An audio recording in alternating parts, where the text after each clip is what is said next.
Hey everyone, as you can tell from the background behind me, it's that time of year where everybody gets super deep in debt and nobody figures out how to get out of it. They just do it again and again. Next year, I'm not going to spend as much money. I'll tell you what, if you're standing in a hole, it's probably a good idea to quit digging. So, this whole video is going to be talking about a couple of different methods that are relatively common to get out of debt.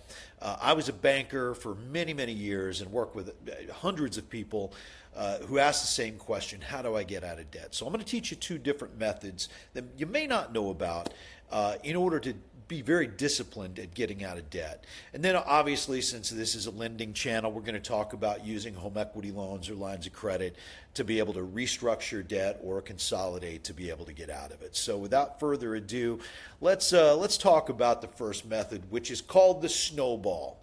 Now, the snowball is really just where you take and look at all of the debts that you have. Take a piece of paper. Both these methods are going to be very similar. So take a piece of paper or an Excel spreadsheet. In the first column, I want you to write the name of the debt, Chase credit card or the car payment or whatever. Second column, I want you to do the balance. Third column, I want you to do the payment. Now, I don't want you to do the payment that you normally pay. I want you to do the minimum monthly required payment. So even if the credit card says, hey, you only need to pay $29 this month and you normally pay $200, put the $29 down, because that's going to be critical in both of the methods here. And then finally, what I want you to do is put the interest rate that you're paying on that particular debt. Whether it's a car payment, student loan payment, whatever, write that down. Okay, so the snowball payment has us taking the minimum monthly payment on all of those loans except for the one with the lowest balance. So what we're going to do is we're going to attack that one. We're going to take any extra money that you have and attack that actual balance. Once it's paid off, we're going to take the money that you were attacking that balance with and apply it to the next smallest balance, and then the next smallest the next bigger balance, and the next bigger balance. So you're going to start small, work your way up on those balances. Now, this method doesn't necessarily save you money in the long run like the next one will, but it does give you that endorphin hit of paying off bills relatively quickly to see them kind of fall away. So it gives you that little warm fuzzy out of the gate, but it's not necessarily the method that actually will save you the most money long term. Which brings me to the following, okay? That's the avalanche method. Now, the avalanche method is where we don't attack the smallest or the biggest or smallest balance first. We attack the highest interest rate first. So we're going to take a look at what is the highest rate, probably a credit card or maybe a consumer finance loan of some sort. And we're going to attack that one, not necessarily the small balance. Now, this doesn't give you the quick endorphin hit. So you're going to take any extra money, pay the minimums on everything, minimum required. You want to stay current, very important to keep your credit up. Attack that highest one first under the avalanche method.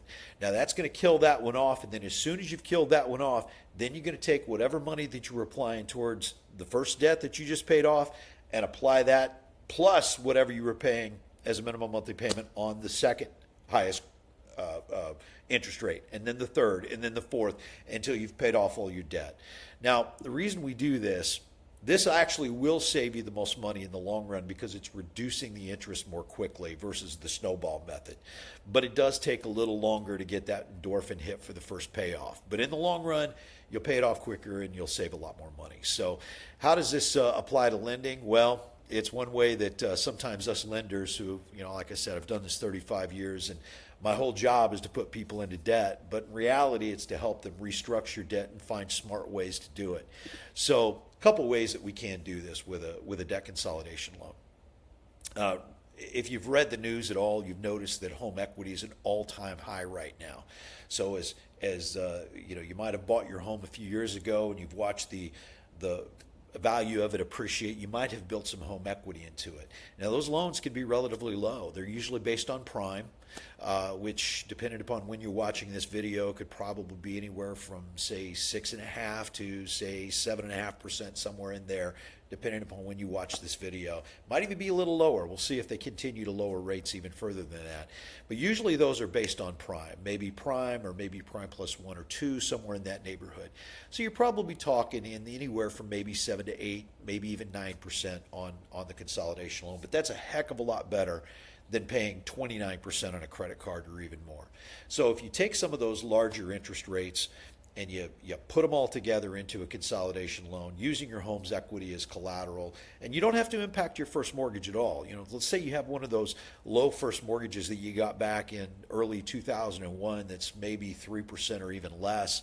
You don't have to impact it. You can do it as a second mortgage or an equity line, where of course a mortgage, I kind of like the mortgage method versus the line, but lines are, they work well. We actually do a ton of lines for our customers. So taking all that, putting it together, lowering the payment, and being able to attack a little quicker sometimes is the best medicine for you. So as you go through this holiday season, as you can see, when we're shooting this, you might be racking up some debt, but it's probably a good idea to start planning for how you're going to get out of debt as opposed to trying to sink back into deeper and deeper debt. So anyway, if you have any questions, leave your comments down in the comments below. I will do my very, very best to answer them myself.